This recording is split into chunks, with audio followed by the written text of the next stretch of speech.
So Tristan Toleno is our moderator today. Tristan is a state rep, a second-term state rep from Brattleboro, and you will see that the session just ended Saturday night, and he is not putting a jacket on for a while. It's going to be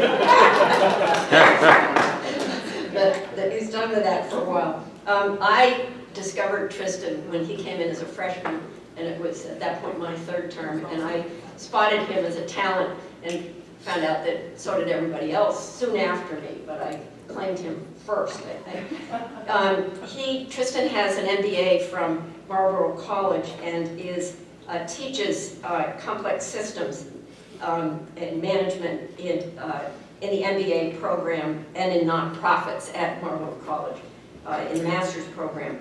He is really an expert in systems thinking. He's also very well versed in results-based accountability and has been trained in that. So he's a huge asset in the State House constant theme of how do we make government more effective and how do we build out programs so that they serve their purpose on the large scale. So we are very pleased to have him here. He's also on the UVM Board of Trustees. He's on the VITAL Board, which is Vermont Information Technology Leaders Electronic or something, I'm not sure what that is. Electronic healthcare. Electronic healthcare records, that's right. And he is a 20-year veteran of the food service and currently has a catering business, but is a supreme chef and knows the food industry as well as many others now. So his background spans a lot. We're going to ask him to really pull the expertise out of this panel and to help all of you facilitate this conversation. Just a reminder, the focus here is workforce development. So the lens that you bring to this is how do Vermonters gain access to opportunity? This is about people getting into jobs and having meaningful work lives. And this is about meeting our business's needs, every business at every level. And so that's a different lenses for the same end result, but it's important to just keep that in mind. So thank you, and thank you, Tristan. Good afternoon, everyone. I'm sorry that leaf break season, it does wreaks havoc on my voice. So I'm very grateful that there's a microphone here. So let me just briefly describe what my plan is as a moderator. We'll see how this goes. I think it is a little hard when the room's structured this way for the conversation to be back and forth, but I'm going to do my best, and I hope that you all step up to the occasion to actively participate. I think that a dialogue with our panelists rather than just our panelists speaking to you is the intent here, but also I'm going to make sure that all the panelists have a chance to say something where it fits with what they brought with them today. So first we'll have them introduce themselves. I'll offer a little bit of context for the first question. I'll throw it back to the panelists. If none of you want to take that bait and somebody else does, we'll start there, but otherwise we'll see where it goes from there. So why don't you introduce yourselves and just very quickly tell people where you work and who you are. Sure. I'm DiBattista. I'm the plant leader of GE Aviation down in Rutland. I've been down at the plant now since 2009. I love Vermont. I came from Massachusetts originally. I've been with GE for 31 years. So we've got about 1,200 employees down there, and we manufacture airfoils for the front end of just about every GE product out there from the jet engine standpoint. My name is Jerry Tarrant. I'm a founder and COO of MyWebGrocer. We're based in Winooski. We have offices in Dublin, Ireland. We have about 60 employees in Dublin. We have about 250 domestic, and we have about 160 full-time dedicated resources in Romania.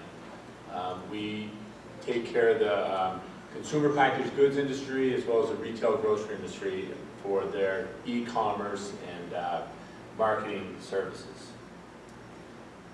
I'm Kent Eldridge. I'm the HR director for Mylan Technologies. We're part of the Mylan family of companies that about 24,000 employees worldwide, but in Vermont we have about 800 employees, predominantly in St. Albans and Swan. I'm Scott Gibbs. I'm with IBM.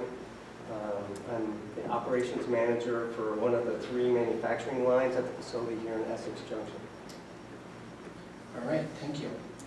So I'm going to pose the first question in the context of a very provisional theory/thought experiment, which is that we are in a new era and different era for hiring, where old models for employee acquisition and retention are often unsuccessful.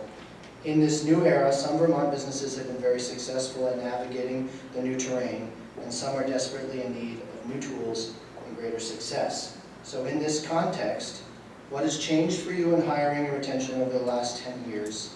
And what techniques and strategies have been most successful? Or if the thought experiment isn't a reality, feel free to speak to that as well. So we'll start with the panel. Does anyone want to jump into that question? Yeah, I'll jump at it. We All right, Jerry, thank you. at MyWebGrocer have a real difficult time. I think, Mike Lane would be a good panelist to be up here as well from dealer.com. The two of us, frankly, compete with each other for employees all the time. In fact, we have a revolving door between people that go back and forth between the companies. I don't know that we've solved the problem. One of the reasons I alluded to our workforce in Romania is that those are dedicated engineers just to MyWebGrocer, 5 days a week. So it's about 165 people that work exclusively for MyWebGrocer, and all they are is computer science type engineers. It's very challenging to find the help that we need. As a result, we've, as I said, not only Romania, but we've opened offices in other parts of the country to try and do it. And it's an ongoing challenge. It's reflected in the salary and benefits that these folks get, and it's something that I think the roots of the problem are much deeper than just kind of retaining and training a workforce that can do these kind of jobs, and I think that starts real early, but that's my quick answer. Any other panelists want to jump in? Well, yeah, at Mylan Technologies, I think one of the challenges that we've had is coming from a small company that's very Vermont-based and getting a lot of our recruitment done word of mouth.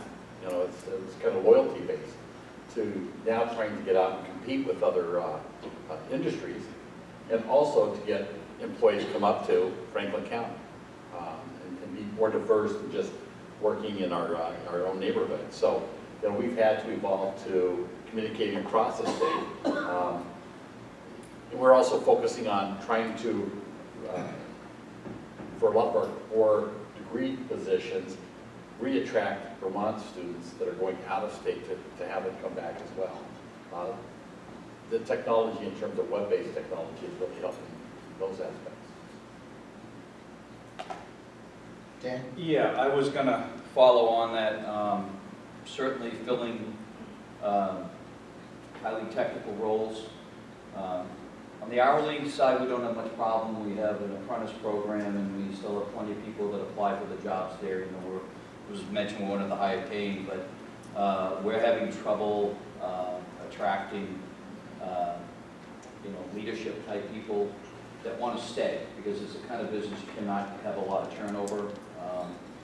You need those pillars to sort of uphold the longevity of the plant, and again, either getting people to stay or getting them to come into the state and want to stay here.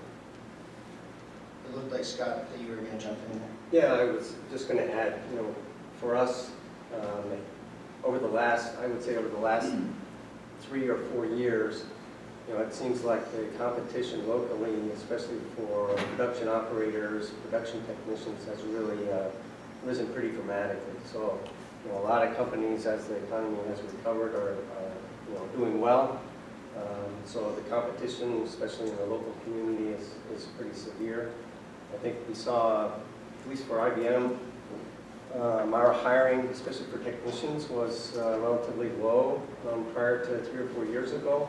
So, right now, the demand, I think, is pretty high for technician level jobs. These are pretty well-paying jobs, but the number of graduates coming out of EPC and schools like that for 2-year associates is certainly not filling the need right there now. If I could just add one more thing on the professional side.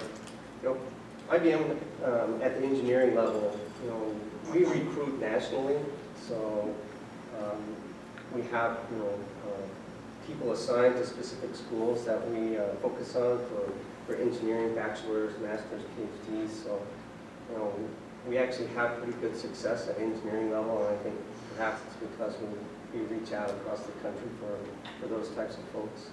But it's really at the operator and technician level where we really see a really strong demand and a lot of competition locally. So is there anybody in the audience who would like to jump into this, who has a different perspective? And make sure you say your name and where you are. I'm Steve Marsh from the Northeast Kingdom. Dan, you mentioned you had to do apprentice training. Are you surprised you don't see more of that around the state? Yes, around the country. And why don't we? It's, it became apparent to us. The program actually went away for a while at the Rutland facility. And, we've added to it over the years, and we just started an apprentice program for maintenance folks because, equipment is becoming much more sophisticated. So, I would hope to see more of it in the state because we could support each other also. Yes. Jerry Gozzi from Vermont High Tech. We have a model, an apprenticeship model that we use in information technology. We had the fortunate to do it for Rich Tarrant, your dad, and at IDX and for dealer.com. And my question is, what would it take to bring those jobs back, Jerry, from me? What would it take to bring those jobs and bring them back to Vermont? If you had the workforce sitting in front of you, if they were well educated, well trained, what other barriers are there for you to bring those jobs back? There's no real barriers for us as a company. I mean, the pay scale in Romania is almost equivalent to our starting sales engineer, so that's not really an issue. The issue, I mean, there's no question we have some. When we recruit people, we do get some from out of town, there's issues that come up right away for them. There's no question. The cost of housing is really expensive. They see that. Cost of living overall is an issue. So a lot of times they'll compare salaries to salaries and say, boy, I'm not there, you can't make it work. But I don't know that there would be a huge issue. If we had the sales force here, a lot of those jobs would be here already. I mean, we're renting space in Winooski right now for 20 of those Romanians to be here for the next 2 months to get training with us to go back because they have a force here. So we're paying for all of them to be here and just to give them the training here so that we can send them back to be more efficient there. It goes back and forth. So I don't know that there is a very big one. If you were talking about like an India type of situation where it's more data entry, the pay scales aren't the same, but that's not really our issue. Talking about software developers, web developers. Yeah, it's the business analysts, it's the database engineers, it's the business intelligence people, it's all of that. And then right down to the coders. And we have a lot of young people in our office, and the number of They can go anywhere they want in the country to drop a hat. They decide that they're going to, and I can tell you how many times this happens. It's following a girlfriend or following a boyfriend, and they're going to go somewhere else because they can get a job like that, and they do. And some of these people we try and keep, say, hey, you can work remotely if you want from Colorado is the latest one or whatever. But yeah, I'll do that for a little while, but they can just pick up a job and go really quickly. So probably the biggest impediment is just the skill base here. I mean, Mike, do you agree with that? Yeah, there's just not enough applicants, Yeah. pool, whatever. There's not, I mean, UVM's not graduating hardly any, 12 years. 12 software engineers is not going to fill Dealer had a void of 200 a year. And the reality is now Dealer is hiring those jobs in Dallas, because there's a bigger pool there. Right. And those 200 next engineering jobs are in Dallas, not in Burlington, just because there's no one there. We were interviewing kids from St. Mike's, and they'd already been out to Redmond, Washington for an interview with Microsoft. And Microsoft's coming this far for a graduating class of 5 or 6 from St. Mike's. It's tough. So I'm going to just offer a thought, and again, I don't want to presuppose that this is correct, but just it sounds to me as if some of this structural mismatch in some industries, in this particular industry in question, you're truly competing nationwide or worldwide for talent, but you're in a very small laborship locally. And so I'm curious, building off of that thought, are there newer models that can work that would help you recruit out of state that are different than what we are currently doing? Are there different models of how you segment your business by location that would allow you to recruit differently? It sounds like the Dallas situation is something along those lines. But I guess I'm thinking in terms of, what are the adaptations? Because we can't turn Vermont's labor shed into Dallas's labor shed with a flip of the switch. So how do we move forward? Where are the opportunities to move forward within the context of who we are, where we are? Does that make sense as a question? I don't think it's like a short-term solution. I mean, the problem exists in IT across the country, across the globe. The fact that we're in Vermont, in a much more rural state, is a giant problem for us. But the fact that no one's getting in front of that, and no matter how much employers beat their chests, like, we need more software engineers. There's no movement in the school system in Vermont, especially like state schools, to even address the problem. So the day we say we're going to do it, it's 6 years until we see graduates probably. And like, it's just not happening fast enough. And people are making efforts, but it's, who's going to just say, do it? Like, And you want to are there- graduate 2,000 software engineers a year at Vermont. And are there apprenticeship-based models that are evolving that could work within the education system that could accelerate that change? And Dan, you looked like you were going to jump in there. Yeah, I mean, certainly the apprenticeships, but we were having a discussion offline. I think that the reason I asked the aerospace question was, I think as a state, we have to decide what it is that you want to go after. We have a major university here, and my sense is that, and speaking with the folks at UVM, it's a lot cheaper to produce a psychology major than it is to produce an engineer. So I guess first you kind of root in and say, what do we want to do as a state? It's only one school and it's a small population, but it's a small population from a state standpoint in general. But I think we need to get focused on what it is that you want to bring in the state. You can't be perfect at everything and then have the schools focus in there, because I can tell you there are plants around the country for us that are in very rural areas, but they have great support.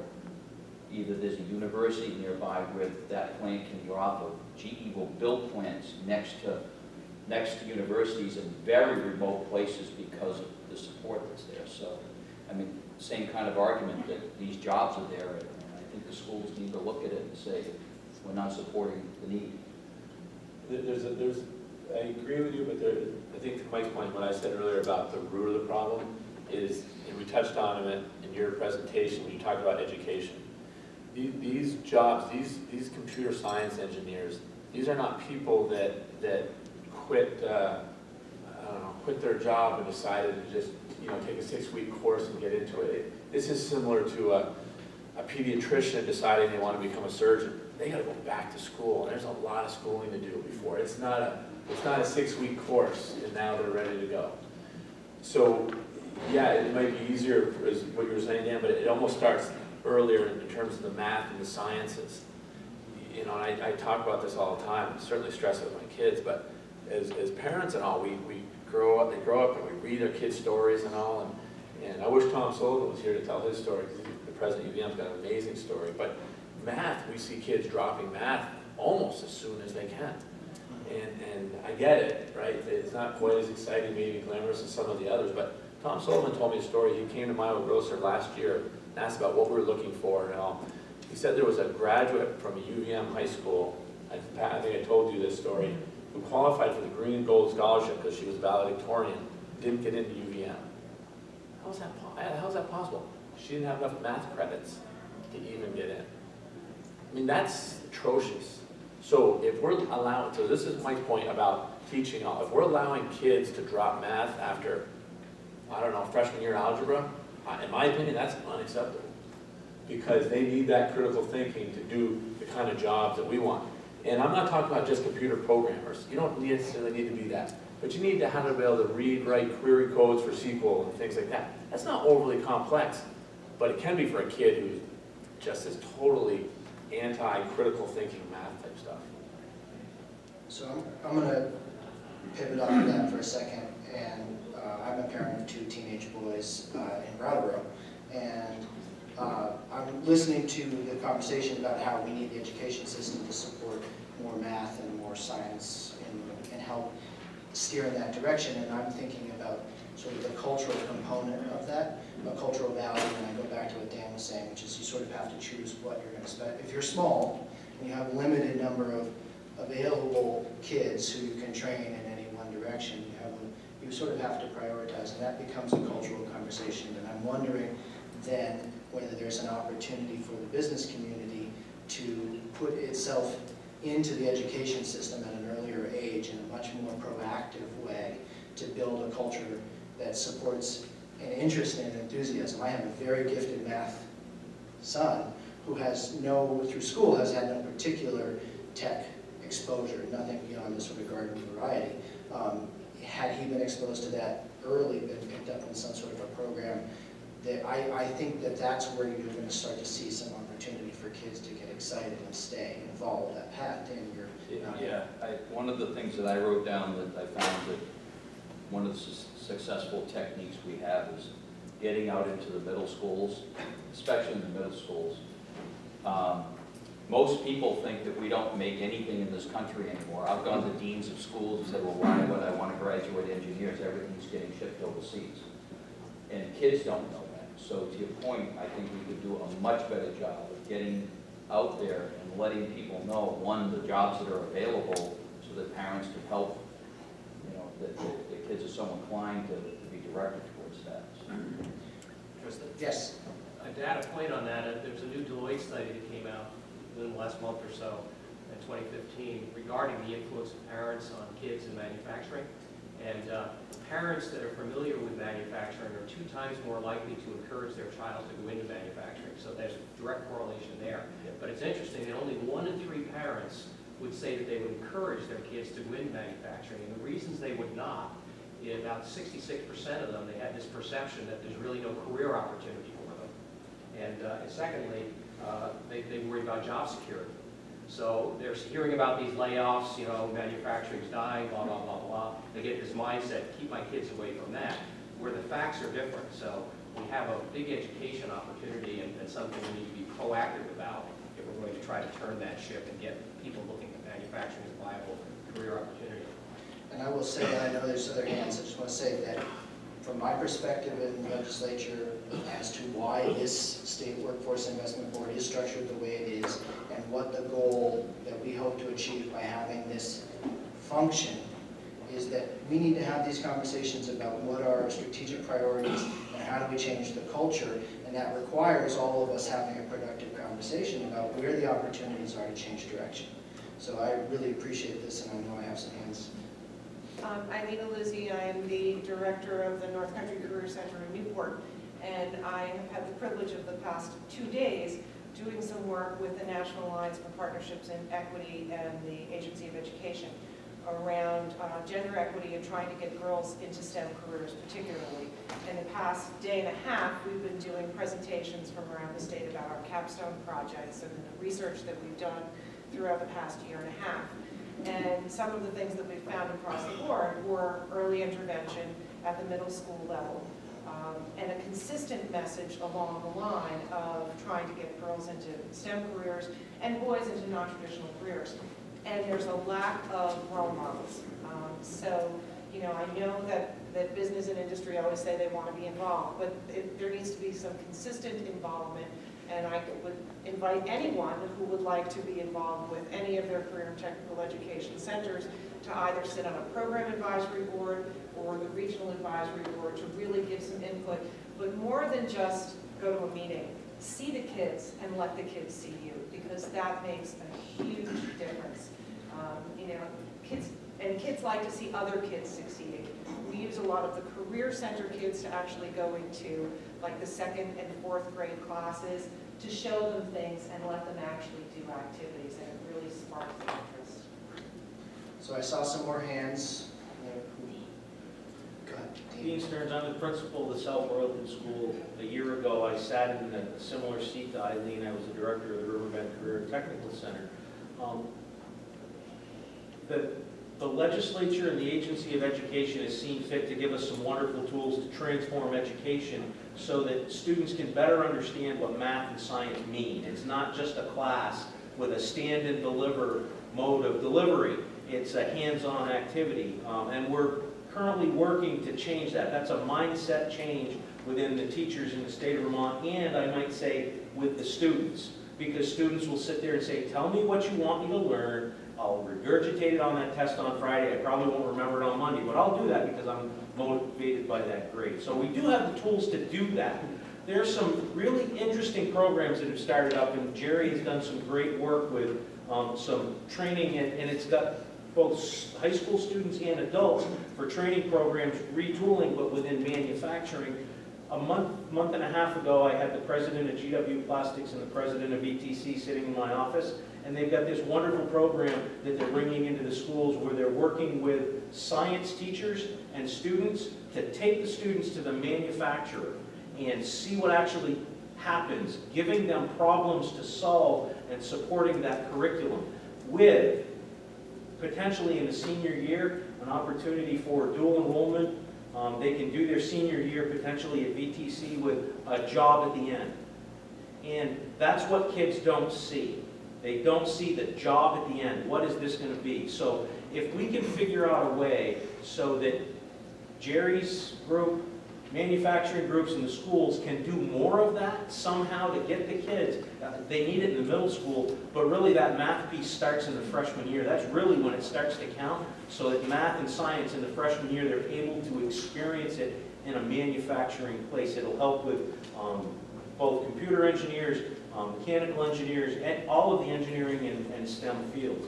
So I think that's really the direction that we've got to figure out how to do that. And I applaud GW Plastics and VTC.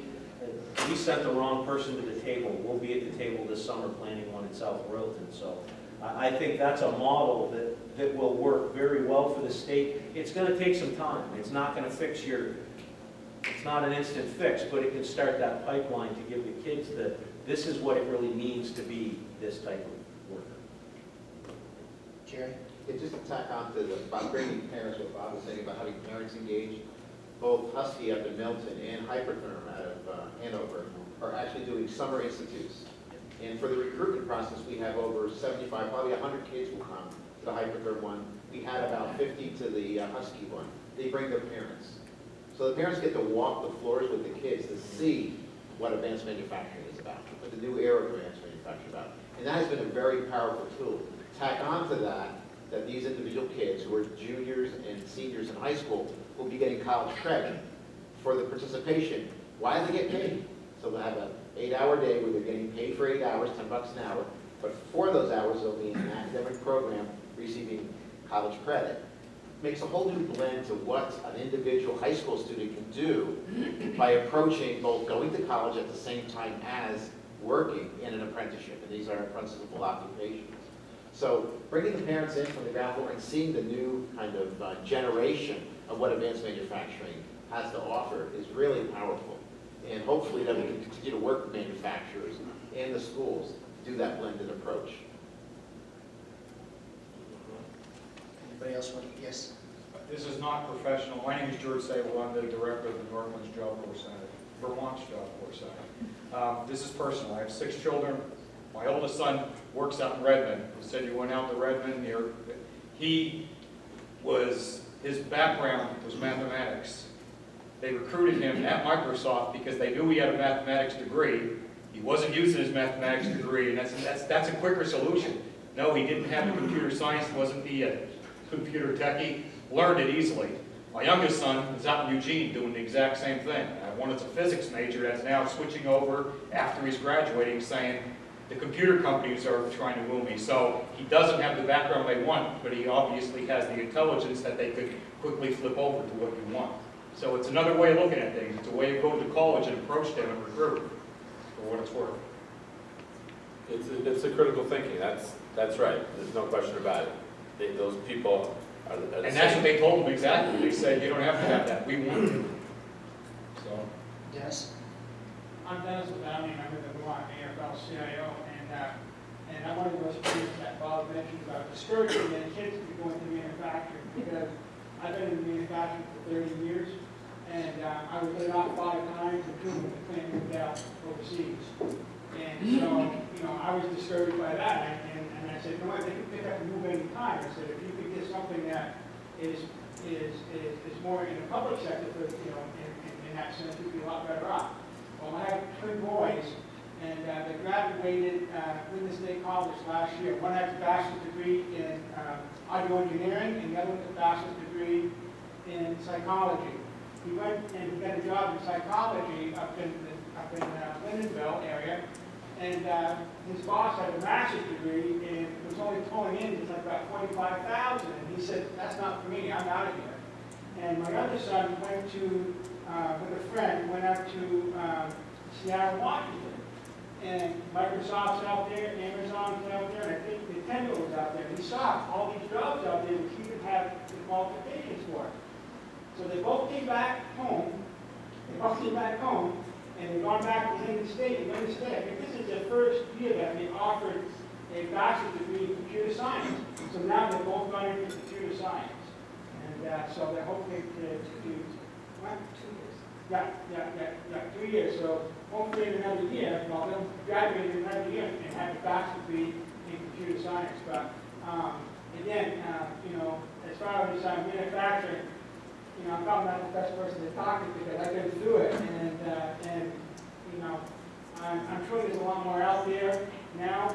Of course, coming up from the Northeast team, there's not a lot up there to begin with, and so I'm, you know, very, you know, thankful for the panel, and I'm getting all these ideas. And you know, not only do I want to have my children to have the opportunity to work and live in Vermont if they choose, but I'm sure most of us do. And someday I want to have my grandchildren here. I don't have to go out, you know, all over the country. I can start all over the country to, you know, to go see them. And but you know, again, I think it's great for what all you employers are doing, and I want to thank you so very much. I really appreciate it on behalf of all the kids in the state. Pat? And it seems to me as I'm listening, and I've heard from all of these, maybe not exactly these gentlemen, most of them, but these companies many times.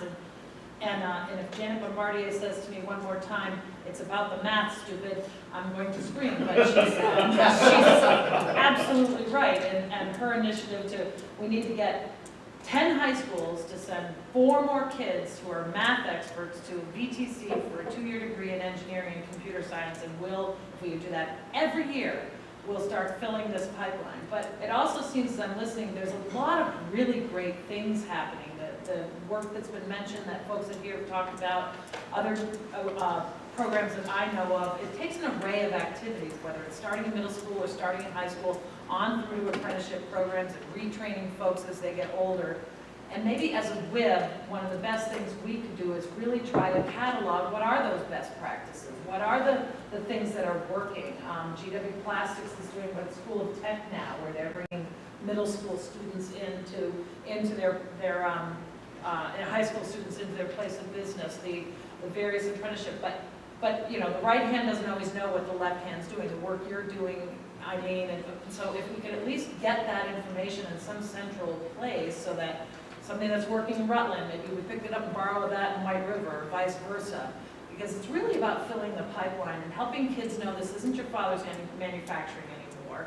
Math matters, and here's why it matters. I mean, don't ask me to do algebra, and I never understood why I'd have to learn it in the first place. But if I knew where I would use that, I'd probably have absorbed it better. So, I mean, I think maybe that's one of our functions as a WIB, is how to bring all that information together and try to duplicate these best practices around the state, so we really can fill that pipeline. And I agree with you, Dan. Some of it starts with what do we want to be when we grow up, and really put our target and effort there. And I think what we want to be is a state that has good jobs for its people, good companies to work at, such as the 4 that are on this panel and others in this audience. So we've got to get to work on some of that. So I have, Chairman, just you get to 1 second. I just piggybacking on what Pat just said. I was going to, prior to her comments, I was going to pose the question: do we have the structure to support learning from all of these early experiments? And what steps can we take as a state workforce investment board to build that structure, if presupposing that the answer is that we don't have yet that sufficient structure? And Jeff? Yeah, thank you very much. Gibbs, Chancellor of the State Colleges, and I guess it's going to take a variety of approaches. Dennis, I'm really glad that hear your boys are back at the State College. We're going to do a great job. But in terms of taking the longer approach, and I've been Chancellor of the State College for about 4 months, and I was surprised when I was at the only meeting I've been to with my colleagues that in many states, and many of them are what we would call like really red states, have totally come out in support of the Common Core that is trying to be taught in our schools and supporting smarter balanced assessments. And there was like there's an organization of higher education folks where some states like New York, California, Tennessee, Kentucky, where every college president in the state and university president that says we are behind the Common Core and we are in favor of these assessments, and not only that, we are going to use these assessments to determine not whether you get in, but what your college readiness.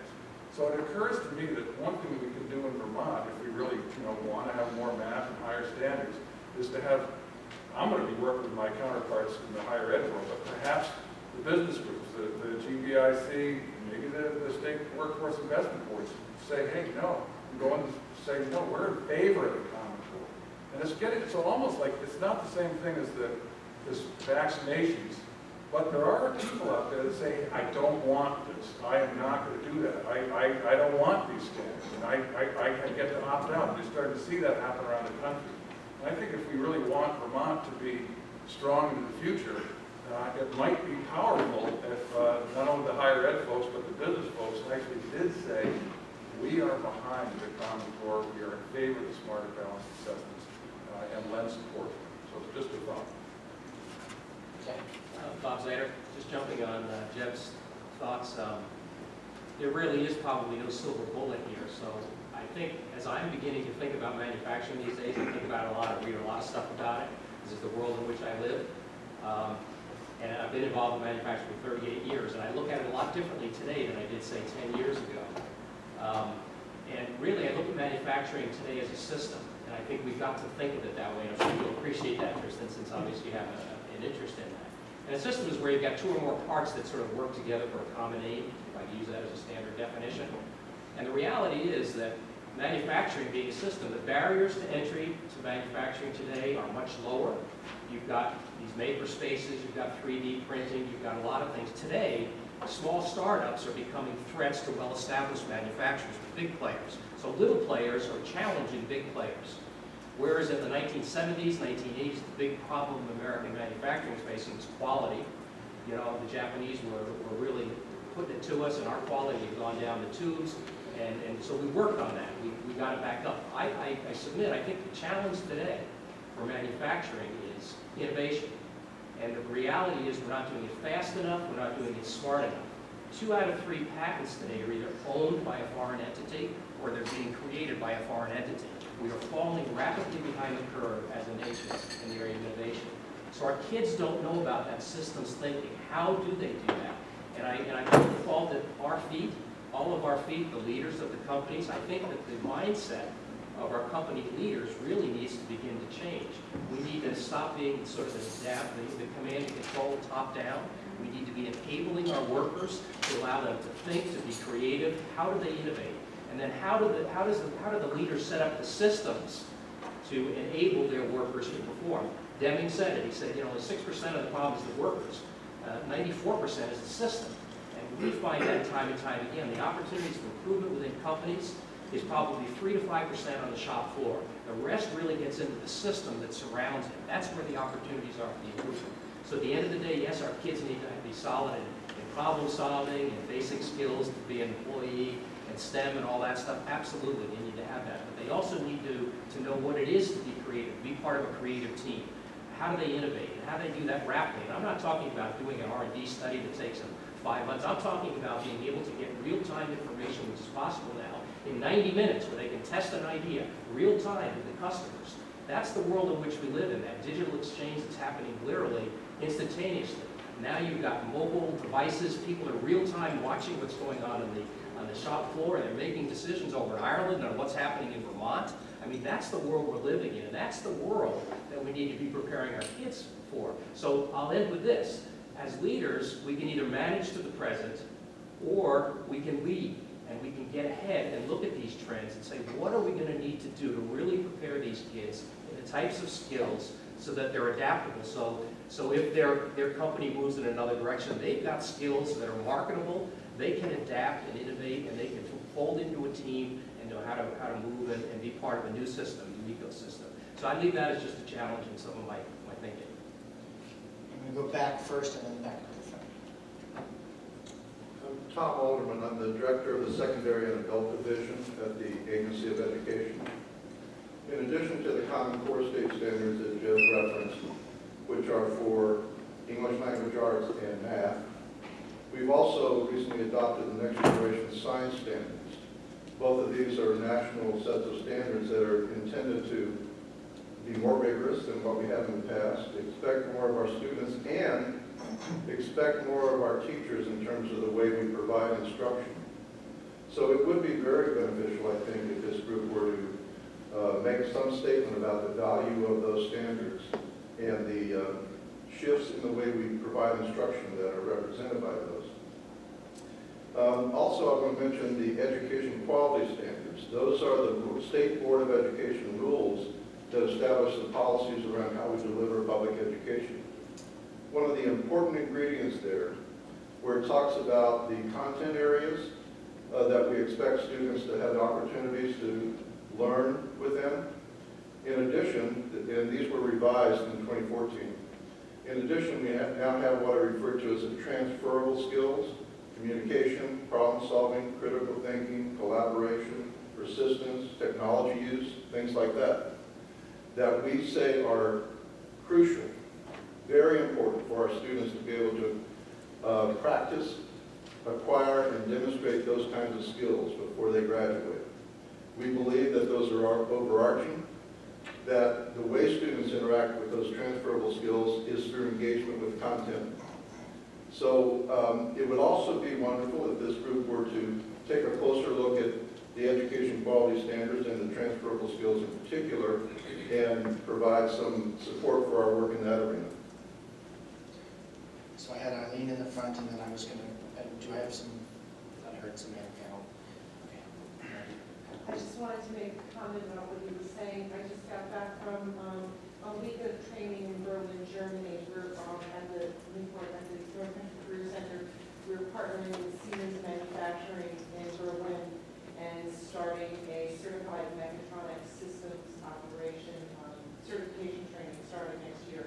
And what they do with their mechatronics training is they look at things as a whole system and how operators are familiar with whole systems. And we will be offering a level 1 certification, but I've had a very brief conversation with Jeff, and we're going to talk about offering a level 2 and a level 3 certification, which actually you need to send staff to Berlin to be trained in their Technic Academy, but for really advanced engineering, so that the kids and adults that go through this training can look at the system and try and see where errors are happening and not just look at things in silos. So it's kind of a new way of doing training for career and technical education. I think it'll really help the advanced manufacturing sector. All right, so I think Ken. Yeah, we've been talking a lot about the, preparing the kids for engineering positions and degrees. I think we also don't need to lose sight of the large mass of students that aren't going to go on to the colleges. They also need this emphasis on science and technology. We see it, and their writing skills are abysmal. Their math skills are almost non-existent. And so it's not just the kids that want to be an engineer. It's the kids that want to work in the manufacturing arena, period. They need better science, math, and technology skills. So I'm going to sort of reframe the question that I posed just a few minutes ago. Show of hands, do people in the room feel confident that we have the structure to learn from where these sort of green shoots are popping up around the state? Are we there yet? Do we have the structure that supports that? Does anybody feel strongly that we have that? So I mean, I think that there clearly are a lot of ideas that we bounced around here. So I guess the follow-up question then is, here we are, a group of people who I think have some pretty significant shared interest in seeing the state succeed. We have business reasons for wanting that, we have political reasons for wanting that, we have personal reasons for wanting that. So the next question is this the place that is the fruitful place for this Workforce Investment Board to focus its energy? And I would just, if people could give a thumbs up or a thumbs down to that idea, I'd just like to get a kind of a really quick sense of the room. Is that a place that we could work? And when you say this is a place, are we talking about manufacturing? I mean, is the state Workforce Investment Board a vehicle for us to focus in selecting some strategies, some high-level strategies, and to look at the structure and the green shoots that are happening all around the state and synthesize the learning and try to talk about how that gets rolled up into the other priorities of the state? Annie, you want to jump into that? So I was going to talk a little bit later, but might be helpful at this point to at least have this conversation, which was, in terms of the role of the State Workforce Investment Board and the money that comes to Vermont from the federal government with regard to Workforce Investment Opportunity Act and Agency of Education's money. I had an opportunity to sit with John Fisher last night as John is moving off to a different role in his life, but to Michelle and I had a chance with Eileen to talk with John a little bit last night because we're on final issues and dollars. So one of the things that I think it's really important for you to understand is what is the role of this board with regard to the federal law. And it basically says that the Workforce Innovation and Opportunity Act, which used to be WIA, now is WIOA, because feds have to change names to show. But in essence, remember the first charge, and this is what you'll see in all of, and I'm going to hand this out to you all. Probably could do that now. If I could, maybe get Dennis to help me do this. But basically, the first thing says that the Workforce Investment Board helps the governor develop and set policies for workforce development systems and plans for strategic work that identifies the employment needs of Vermont employers and to develop the strategies to meet those needs.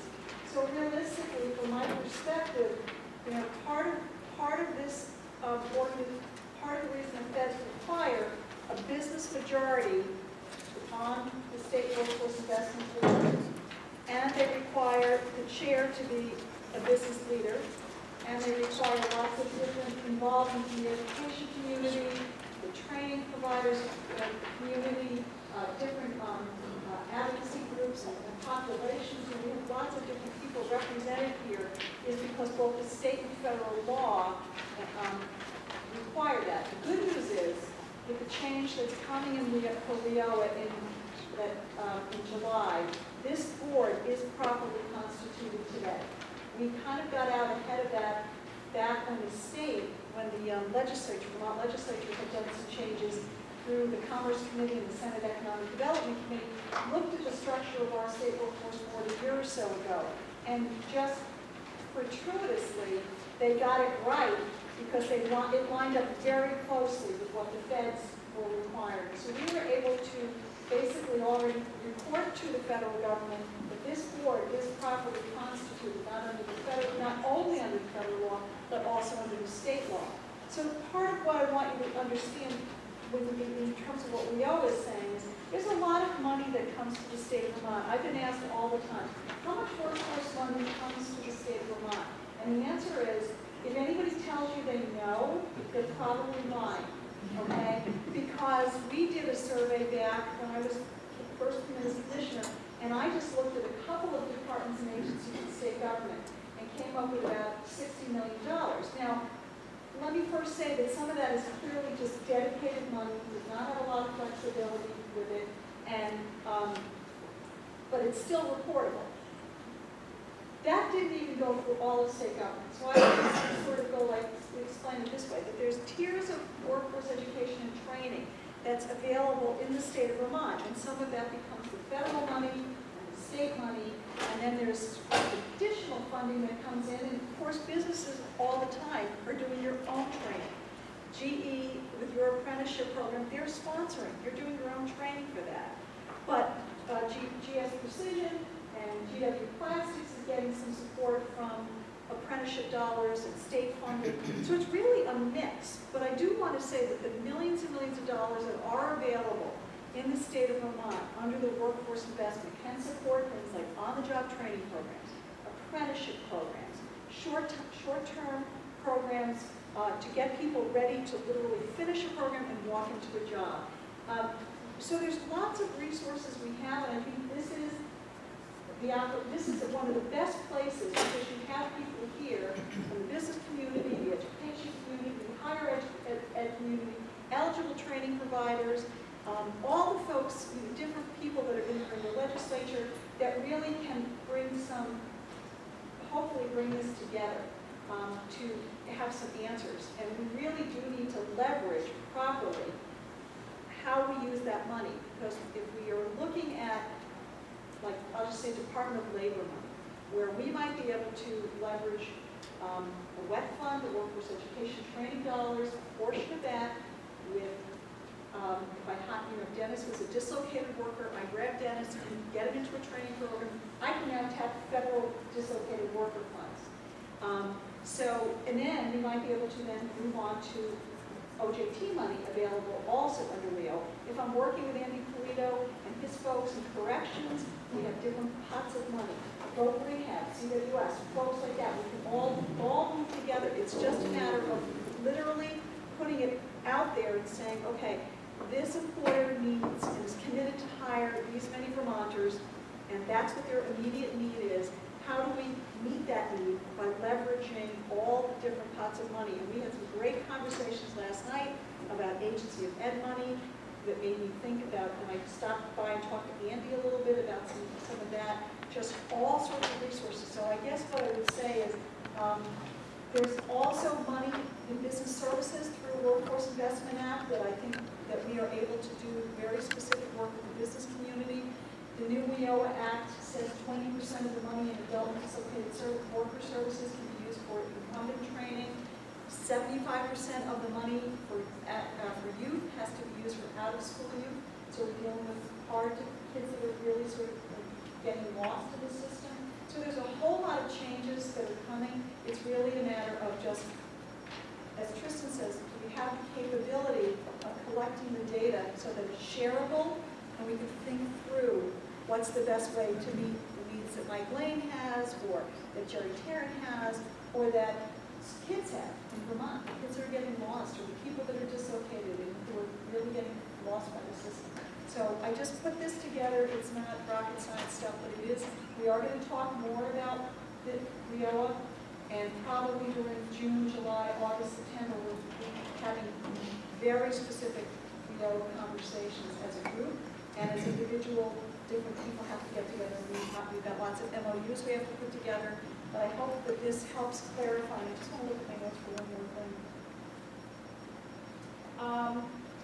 But another piece is the whole thing with industry clustering. So, Vermont is a state of small businesses in many cases. So one of the things that you have to also understand is we can put together training needs in an industry, and maybe some folks only have 5 openings, somebody else has 10 openings, somebody else has 2. But we can put you together and train for those openings that you have if we can establish sort of the baseline need of what you need them to know before you're willing to hire them. We can do that. And there's lots of services we can put together. So I just want to say that was sort of what I was going to talk about. I said it earlier. Perfect. Thank you, Andy. And I'll return back and see if I'm still sort of got the frame right here. But I think that what Andy has just said is not only does this entity, the State Workforce Investment Board, have a state statute charge that is consistent with trying to figure out where the opportunities are, the strategic investment in the state, but also that allows us to align very well with the federal monies that are out there. And so we have an opportunity in front of us. And I also heard some really interesting and innovative ways in which businesses and also education systems are changing to try to figure out how to respond to some of the need that's out there. I also heard that there's an opportunity maybe for the business community to be even more involved and maybe more involved earlier and to look at some changing models. And in particular, from my perspective, and this is just me imposing a thought on you and you guys can react to it, is that it seems to me that there is implicit in some of what is happening a paradigm shift in what the expectation is for a workforce system, development system, and that programs are popping up where the promise of the job or the active experience in actually doing the job prior to getting it is a part of where we're going. And I look at the kids that I know. When I was a restaurateur in Brattleboro, I had a peak payroll of 75 employees during the summer. Most of those, almost all of them, were under the age of 21. I spent a lot of time working with young people. And my own experience is that young people have a very unformed view of what is possible for themselves in this state, but also just in general. And I think that that is an opportunity that emerges out of some of the feedback that you guys gave about your own experience and challenges hiring, where we have a challenge before us, which is to how do we help Vermont kids understand what is possible? How do we give them a path that they can follow, that if they're successful following that path, the job will follow their success? And how do we support that as a state government system that is informed by the collaboration and energy of the people in this room? To me, that's the challenge going forward. I think it's a really incredible opportunity, and I'd love people to respond to that. And that was where I was going with the thumbs up, but we'll do that later. I've talked to a bunch of business owners in the room, and over the past year they've been involved in this. They're pretty frustrated. Nothing's like moving forward with this group.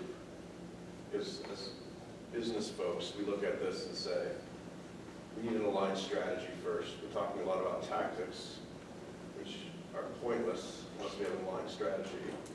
We're all talking about this, and we have no strategy forward with this. But where is the thought leadership, I guess, from this group to say, never mind manufacturing. Like, everything's great about manufacturing. It's beautiful. But we as a state in 5 years and in 10 years know if we put these 10,000 new jobs in the state, we're going to have highly successful companies and careers for our young folks. And we're going to focus on putting that strategy in place. And here's all the tactics, whether it's education, reform, or whatever, to get there. Like, I kind of expect this group to be doing that and figuring that out, and then working on the tactics after to get there. Because building a strategy, I think we have all that data. We should be able to get that done in a month. All agree on that, and then work on the tactics. Dan? I mean, and Kevin can tell, it's Kevin, right? Yes. Dave Ruth, right? So, I mean, things might have changed, but and I'm an engineer, but when I took economics courses, when you talk about GDP, manufacturing drives wealth, right? Making something, and you want to say whatever that is, and so much of what happens in an economy ends up supporting whatever that is. You've got supporting businesses, and then you've got people that are actually making stuff. But I think about my microcosm, and we can train all the hourly people that we want. And I'll look at the plant, and I'm sure a lot of business like it. I'm hearing the same theme in here is I have 88, I'll call it the people that are the leadership people in the plant, right? They've got the critical thinking skills and the technical skills, 88 people that support 1,100. And without those people, those hourly jobs will not exist. So to me, if you're going to take money and a limited number of resources, how do you talk about the restaurant industry. Well, better to teach somebody how to start a chain of restaurants, right, than have a bunch of people that work in restaurants and the restaurants aren't there. So I just feel like I've heard in the room several times that we need, whether it's engineering types, but we need leaders too. It's not just technical and it's not just engineering skills, but how to lead. And the hourly jobs I find are easier. Companies can train people, you can get some help from the state, but I just feel like companies won't exist. My plant would not exist without those 88 people. It would be gone. 1,100 other people would be out of jobs without that technical leadership and critical thinking folks are very, so I just think that that's what we need to focus on. I got some Yeah, Chris Loso, actually Loso Janitorial. I used to be a consultant for about 17 years. I worked at all the firms that actually went from the big 8 down to the big 5. So, you know, you talk about manufacturing, I think a lot of those skill sets, I worked in IT for a long time with like SAP, you know, did various ERP systems and so forth. So I think it goes beyond manufacturing, but the services as well. I guess my biggest frustration, this is not meant to be against anyone in this room in any different facet, but when we talk about strategy, we should talk about short-term and long-term, and also realize we can't be all things to all people. We have a limited amount of funds, so sometimes I feel it's very difficult. We want to do all kinds of great things, but we need to be a little bit more targeted. And as, you know, Kat, you even said it before about building off best practices. I think we should, but be targeted on those best practices, knowing that we can build on that along the way. I think sometimes we get caught up and want to do all kinds of different things, and we don't get anywhere with it. And I think that's one of my biggest challenges I face, even in I now own a janitorial business. So it's a whole, you talk about the hourly people, you're right, on the management, we're only as good as our employees, but it's the management of those employees that make sure they do good work. So it's very different facet. I'd say technical abilities, the mopping and the cleaning and so forth, but holds true on a very small scale. But I think if we can try to focus on those core things and build off of that, I think that'll be really important. I think we can start to see those successes. And having a short-term and a long-term strategy. If Jerry can't find people right now, what's our targeted approach in terms of like technology and having those critical thinking skills and so forth that we can hit?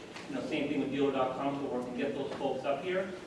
And then longer term, how do we educate our folks as they grow up through the ranks in middle school and high schools and colleges to get them to get those jobs? It's a big order, and I'm not saying I have the answer, I don't. I want to see us succeed. I just think we can't be all things to all people.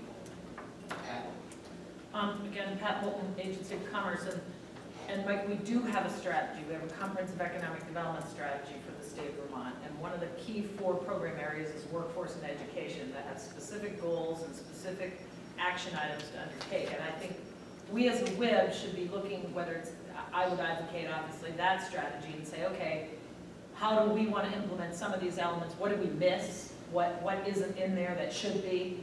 And then how can we move the ball forward? And you know, I would answer your earlier question, Tristan, is, and Eileen said it, you know, we're almost there. We have a lot of the pieces of the system in place. It's a matter of, you know, and it always amazes me as a small state how hard it is to share information when we're so little, but yet it is hard to share information. But I think this is the venue for that kind of dialogue. That is why the membership, as Andy said, is made up the way it is. But we also need to align with some of the work that the pre-K through 16 council is doing. So we all need to know what the right and the left hands are doing. But let's start with some of the strategy that's already in place and build from that. And take on, you know, what are those 1 or 2 things we're going to do this year, next year, et cetera, et cetera. So I would just throw that out as an opportunity. I'm going to go Hugh first and then Nate. Yeah, hi, Hugh Bradshaw from Vocational Rehabilitation. Just a question to anybody in the room, really. Years ago, if you lived in Springfield and you had a high school education or below, you could enter the machine tool industry and you would be trained up to a fairly high level of skill using the various pieces of equipment and measuring and accuracy, and you were taught the math. So I'm just wondering, to what degree do businesses think they can be part of the training solution rather than seeing themselves as the end user? How do we really build a partnership with business that the businesses actually become part of the training or become training providers themselves? And what is the willingness to take a dive into the education world? Dan? And then I'll come back to you, Jerry. Bob Snyder. Just a quick comment on that. I agree. I think that there are many employers that aren't putting enough skin in the game. And they just expect, why isn't the state delivering these workers? And I run into these folks. I said, well, what are you doing about it? What are you actively, proactively doing to address the problem? You can't just complain and whine all the time and, you know, have that kind of adult conversation. But, so that's just a little side. But there's an interesting study that was done by MIT. And that is, and they had their think tank and some great ideas of entrepreneurs, great, tremendous ideas that should be blockbusters. And what happened is when they dumped those ideas into a company that had modest, average systems, they had 80% failure rate. So you've got to have a combination here. You can have the greatest ideas and strategies. If you dump it into a broken system, okay, the odds of failure and success are pretty significant, okay, or the odds of failure are pretty significant. So we need to keep that in mind as we move forward. And absolutely, I agree, strategy is critical. We use something called a blue card, innovation engineering. And we tell those companies, we want 4 or 5 blue cards from you. You're going to set the strategy, the key strategy, the parameters. And then the employees work off the yellow cards. Those are the tactics. Those are the things. And ultimately, it all comes back, does that fit in the constraints of the blue card, the overarching strategies that they need to be following? Unless you do that, at some point, the workers aren't really rolling up the ideas. They aren't feeling part of the team. They don't know how this contributes to the system. When they get out of their silos, they say, oh, okay, I understand it's part of the system. They become much more innovative. They are willing to work long hours. And the other thing is, as companies become more profitable and the good times roll, they're willing to make those investments, whatever. We're seeing the results of a down economy, people not investing, not being innovative, and so they don't have the money and they're not reinvesting in their workforce. They're cutting wherever they can. That's a sad place for us to be nationally. But when we do get innovative and turn that cycle around and become more profitable, our companies are in that growth mode, then there's a real opportunity to make more significant investments. So I think there's a cultural shift that has to happen with the leaders of companies as well. So Jerry and then Jerry. Yeah, so I don't agree with your comments, Right. but I'll address it in a minute. The companies, from my perspective, so we've had internships have existed for everybody for a long time. So every year we got 20, 25 internships. They get $18 an hour as an intern.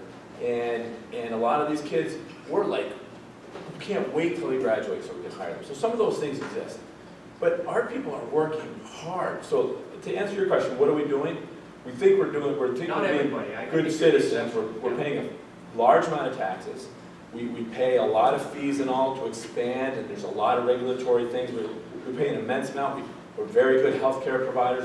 We think we do a lot of good things. So we don't just whine. Yeah, we complain about things that are out of our control, but we show up at things like this so that we can get those points across, number one. And number two, and one of the things I just believe in holistically as a company, which is the reason why we need multiple companies, because not one group can be everything to everybody. So we're not prepared, set up, or have the capability to train the kids at the level they need to. That's why we pay taxes in the school system, so that hopefully they're doing it. So we're not opposed to it, but I can tell you our people work hard. And I wouldn't dream of saying, hey, by the way, once you're done, working 8 to 6, 8 to 7, would you mind giving me a couple hours of training this kid? I know you want to get home to your kid's little league game or have dinner or help your kids with homework, but you just can't do that. But that's what makes the world go around, is that different groups are experts in different areas. So although we're interested and we have the internships and we try and help out, we can't do, we are in some respects, we've been around a while, but we are constantly reinvesting. We are reinvesting and growing because we have to, almost to survive, we have to. We get a lot of big guys coming after our business. And so there's a lot of that investment going on, and we just don't have the wherewithal, either from the time perspective or even the capital perspective, to create a whole new group to try and train kids at whatever age. So I have Jerry, and then is it Paul back there? Yeah, just to follow up on what Jody said, on the employer side, we have a program that we've been running for 14 years, over probably 22 employers. They all put a huge investment into the training. I mean, high-tech started from within IDX Systems Corporation. We developed the IDX Institute of Technology, a corporate university to train their employees. And that just breaks down to a nonprofit because more other industries wanted to have that available to them. So, from the side of the employers, dealer.com, when we did 6 programs at dealer.com, they provided all the instructors, session after session. So there is a huge investment being made by employers into this, and they're looking for what we found out was we need to show them an ROI for that investment. So we show them what are the tax breaks you could possibly gain through the Veggie program, which is an awesome program.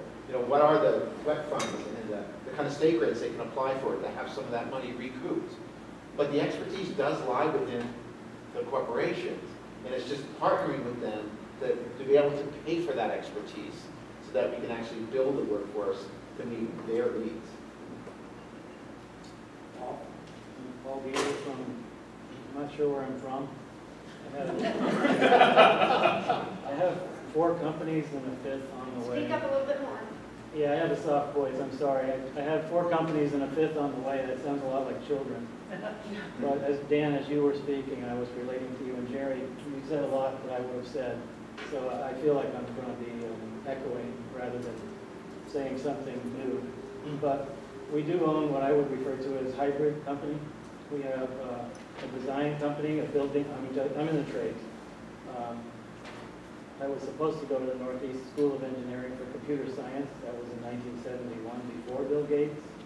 I was the highest in my math, but I went into the trades. And the reason I went into the trades was that I got a job in the summer to make some money so I could go to Northeastern, and I loved it in the trades, believe it or not. Maybe other people have experienced that too, but I knew when I got into a construction site, that's where I belonged. I just could feel it. Since then, I've built over 500 homes, I guess. They're hard to count. But the bottom line is, I got under the tutelage of an architect. He taught me how to design, and then, of course, I was a builder. And we got into renewable energy, and had to start an electrical company because we had so much work on renewable energy. I gravitated into net zero homes and all kinds of green stuff. Started a magazine, and we all play with electric trains. I know that sounds funny, but we have discovered a way to make ourselves visible, and maybe some of you saw that on TV, but we teach a lot about energy and how we use it in America, and we bring that all back around. But I have the classic aging workforce. Some of these men have been with me since I don't know when, maybe 20 or 30 years. I have benefited from the grants, but even while I was using the grant, I felt like, I grew up in Vermont, and I never really needed anybody to help me. And I often didn't want their help. I wanted to be able to prove that I could do it on my own. And so I didn't even know I was an entrepreneur until somebody told me I was. And then I ended up with all these businesses, and somebody told me I was a businessman and a CEO. Well, now I don't know what my net worth is, but it's a lot.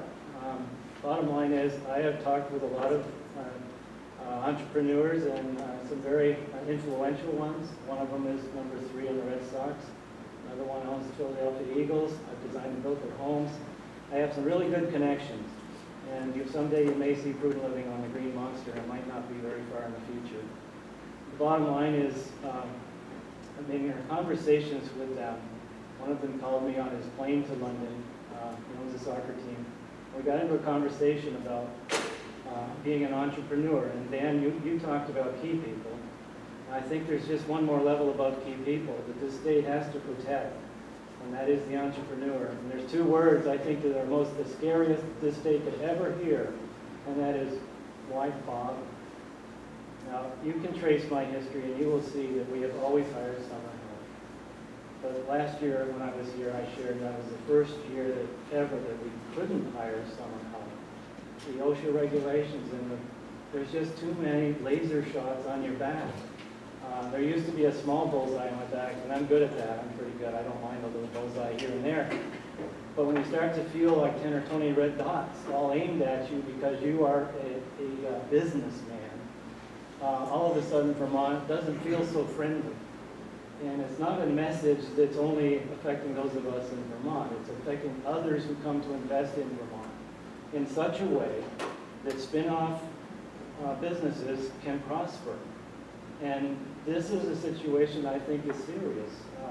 But I don't want to paint a bleak picture because enough of us already have. What I would like to say is I don't need a grant, but I certainly would like some incentives. I would like to hear something positive said publicly and politically about people who hire, people, those are the ones who come out and they'll take the risks. They'll not only invest their savings, they'll invest their wife's savings and they'll mortgage their dog. And they'll put anything they can to make that idea that keeps them awake at night, to get it going, somehow get that thing going. And worry about key people and the employees later, but that's an entrepreneur, will never stop with his idea. But when we create this scenario where everything we're hearing in the newspaper and on the news, and the political voices that are speaking is all employee aimed at the expense of the employer. And the employer begins to feel like no matter how well I do, it's not going to be worth it. And yet I am the one who's at risk. We have to include risk in this whole scenario because any entrepreneur knows that every day, everything he has ever worked for is completely and 100% at risk. Not only that, I have to give you a few practical things. In order for me to maintain a bond, I have to demonstrate a certain amount of profit every year. If I don't show profit, I'm not bondable. I can't do a job that's significantly large enough to be able to hire people long enough to make it worthwhile for them to learn something. And so we can't just work for nothing or less than nothing. And my only comment there is, just make sure that we make more than we spend. I would say the thing that matters to me the most is, yes, the same thing everybody else cares about. We are a hybrid company. I have 20 to 25 employees. We'll probably be up to 50 before the year's over. That's a good thing. But we have seen some significant success with young kids. And the reason is because the older kids that are 55 and older love the younger kids because they know what they're doing, they know what they see, they remember back the way they felt when they came in, and all those big fat French people that were burly and we were afraid of, they have a sympathy to the kids. But OSHA won't let us do anything. You can't get 6 feet off the ground, but the kid can go home and get on a snowboard and climb up on his roof and slide off there. You've seen the videos. But if I ever have a kid standing more than 4 or 5 feet off the ground, I've got the potential of more than one lawsuit on my hands. I cannot do anything. I can't use a drill, I can't use anything. It's almost as if it's impossible to hire kids for the summer. Now, if you go to Windsor, I'll stop here, there's a museum. It's the American Precision Museum.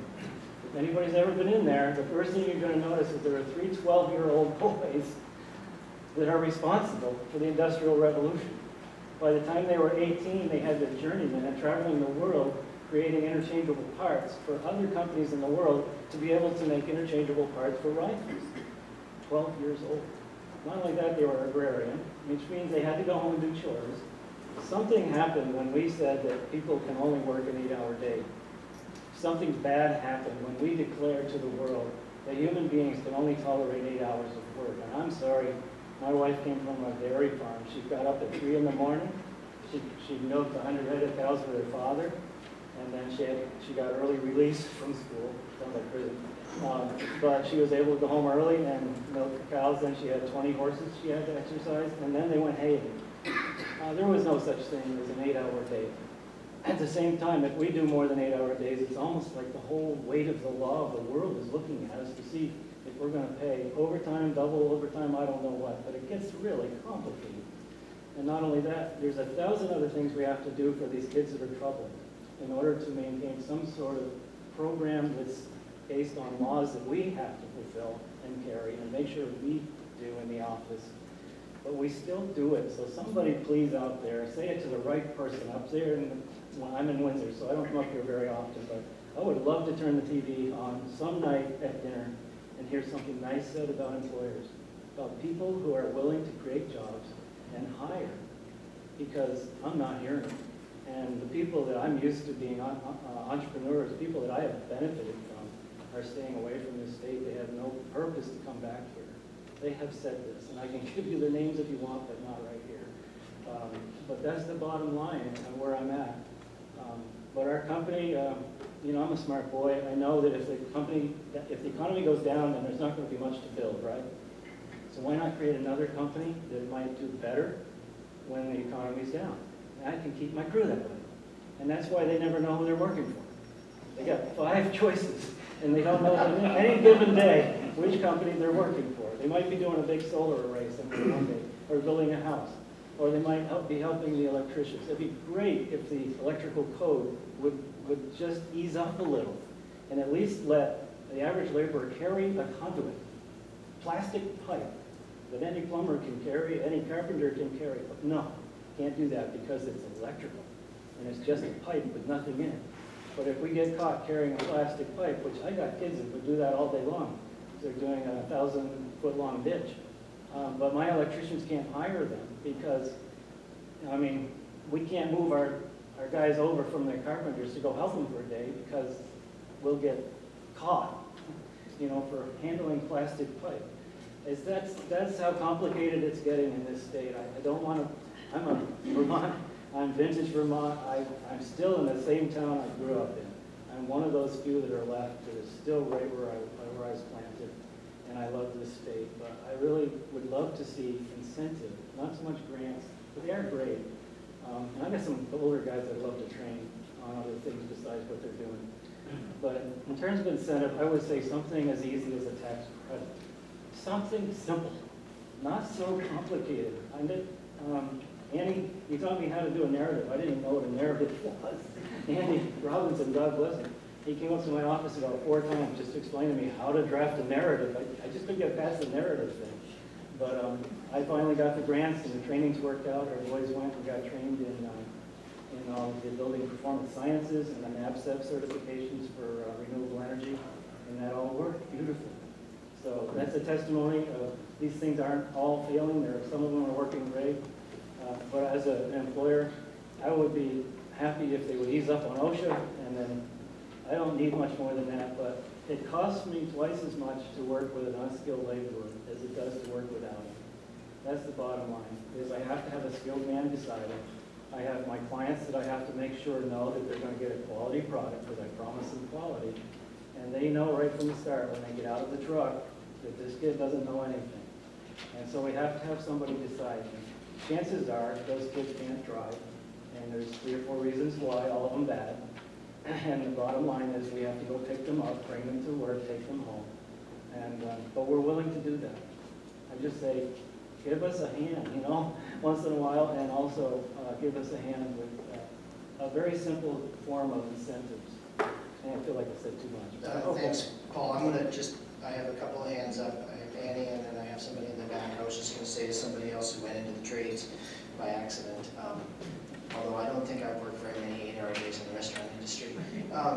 Annie, go ahead. So just to address one of the points that Paul just raised, we were able this year, from some questions that we had received from the legislature, to produce a report. One of the attorneys from the Vermont Public Labor did a great report with regard to what kids are allowed to do at what age.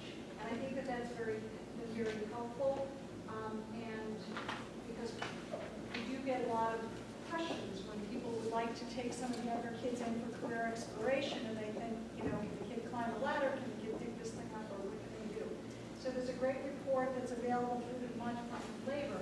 And just coincidentally, this morning as I was prepping to get here today, flipping through mail, I received a letter from the chair and the vice chair of the House Commerce Committee that took out some proposed draft language in some legislation, and they actually just took it and dumped it into a letter to me asking if there could be a work group this summer that would examine some of the issues beyond what we presented, which is, okay, this is the law, here's a write-up, here's a white paper on what the law allows you to do.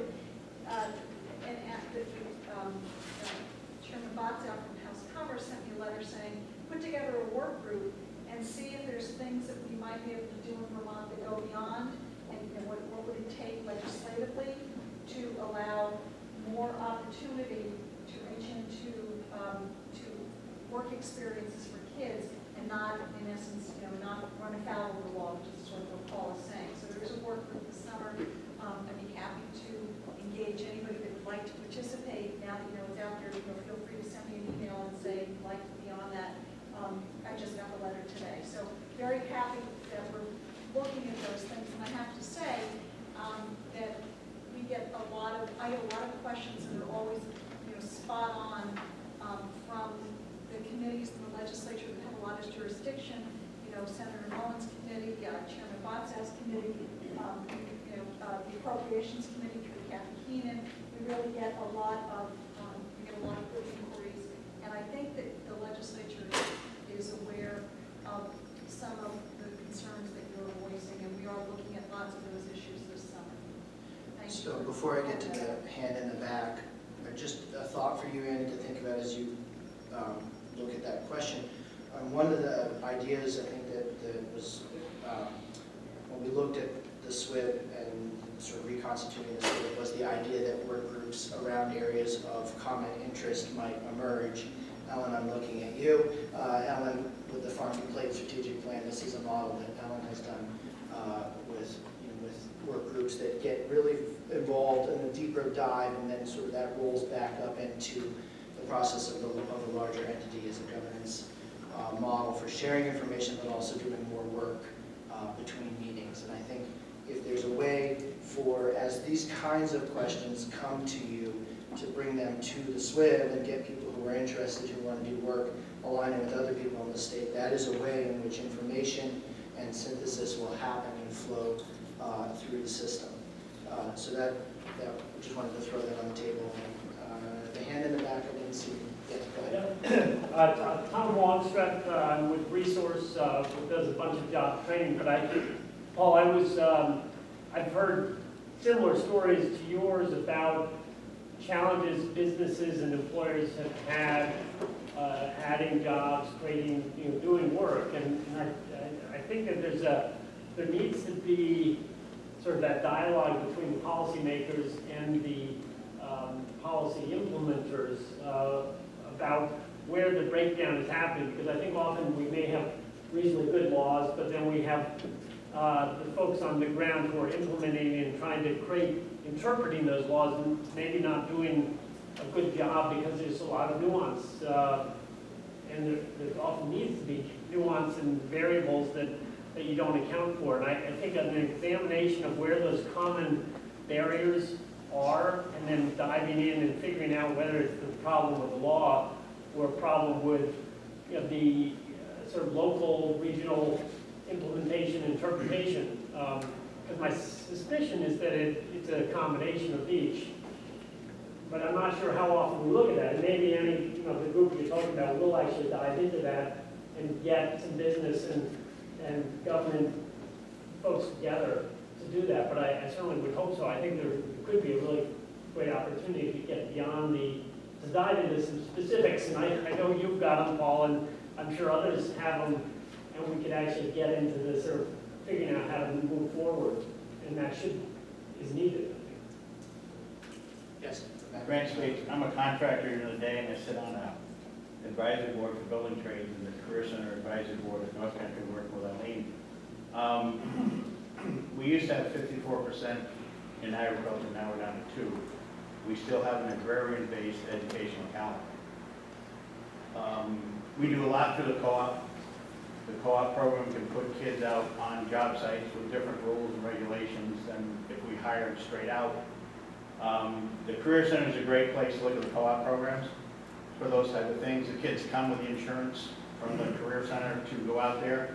The problem we have is the greatest time these kids could be out there job shadowing mentors in the summer, and that's when our co-op people are done for the year. So is there any money out there, Annie, that could work? The model follows the co-op model to put kids out there because that's been in place for a while. Is there some money that could get co-op people to work through the summers as we try to get kids out shadowing and out in businesses in the summer when they have the time to be out? Yes, yeah, I think the short answer to that is yes. Okay.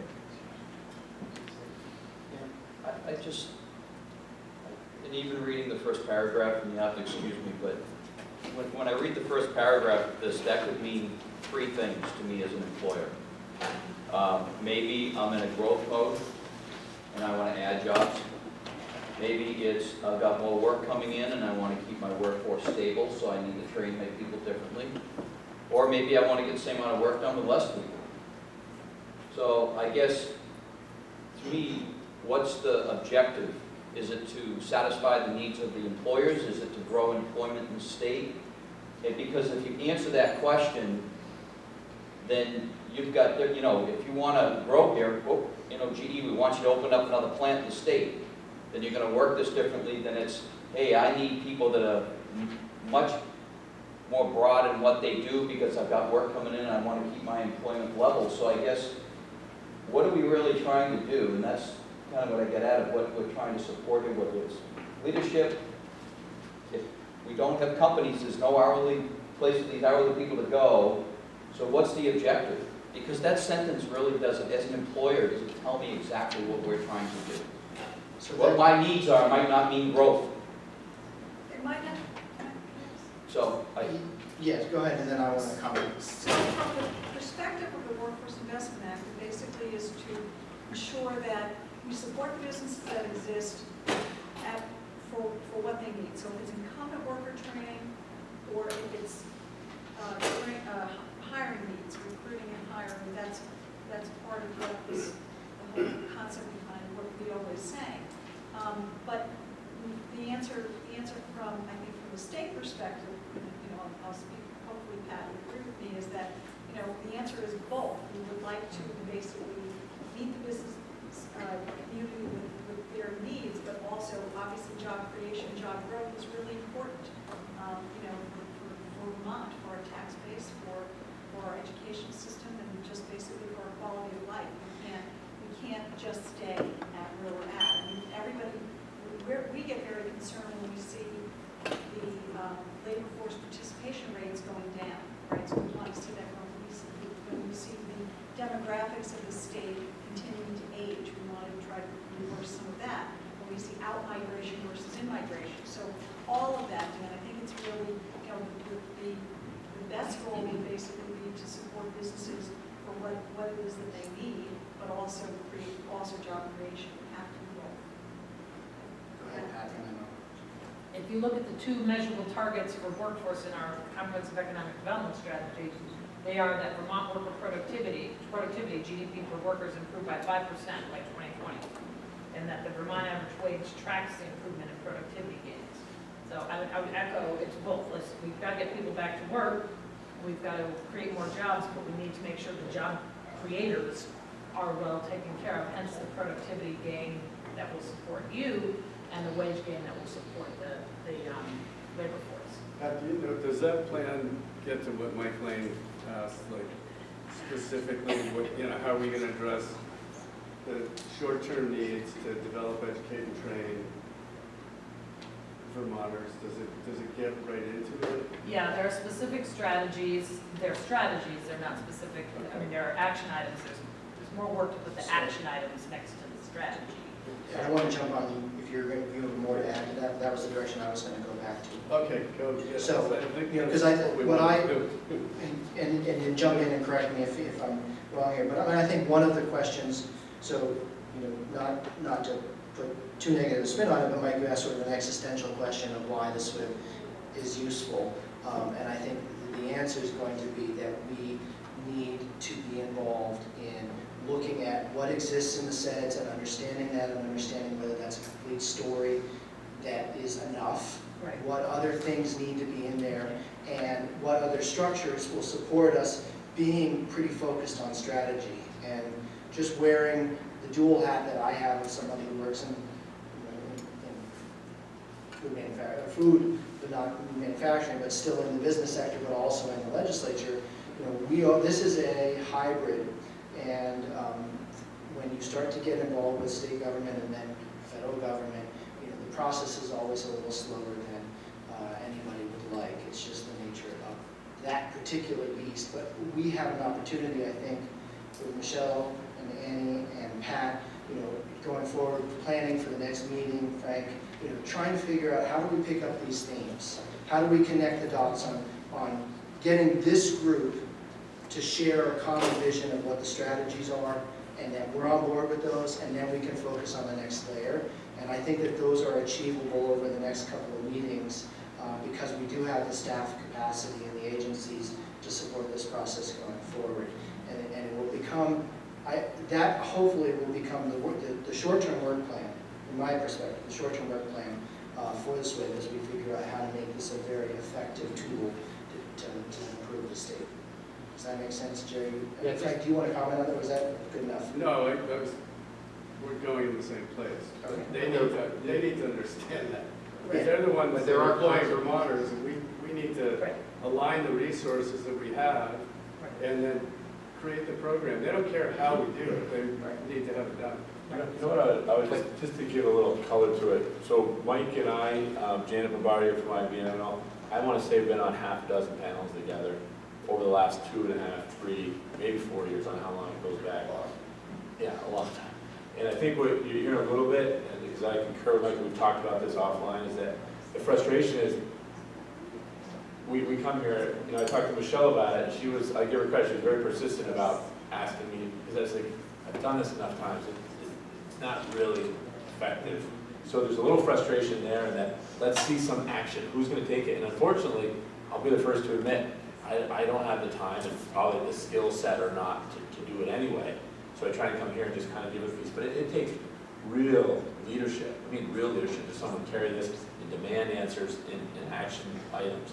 The other thing I would add is that, and this gets on to, I think it was Paul's comments, that business, for-profit business will find a way if you give them openings. So in some respects, it's, I know this term is used broadly, but get out of the way type of thing. Like if we can make it a little bit easier, if we spend time thinking about what we can do to reduce barriers to entry or difficulties in doing business, I know that the GEs of the world will drive that, and then it'll kind of self-create, because that's what entrepreneurs do. So I know it sounds big, and it is, and it takes certainly time, but I don't know that we need to be the answer for everything. We need to create the environment and let the people, the entrepreneurs that have 5 different companies, let them grow and make it easier for them to grow. The only thing to add on to that is that if there is any delay, there are consequences from it. They're going to continue to hire outside of the country. Right. You're going to continue to go to Dallas. So the pressing issue is the longer it takes to come up with those immediate short-term tactics, the longer the consequence, or the greater the consequences will flow from that. So, I mean, I would love to find out a way to bring those jobs, whatever you're planning in the next 6 months in those other countries, to have a plan to say they don't need to go there, we can bring them here. If you do, dealer will steal it before I get it.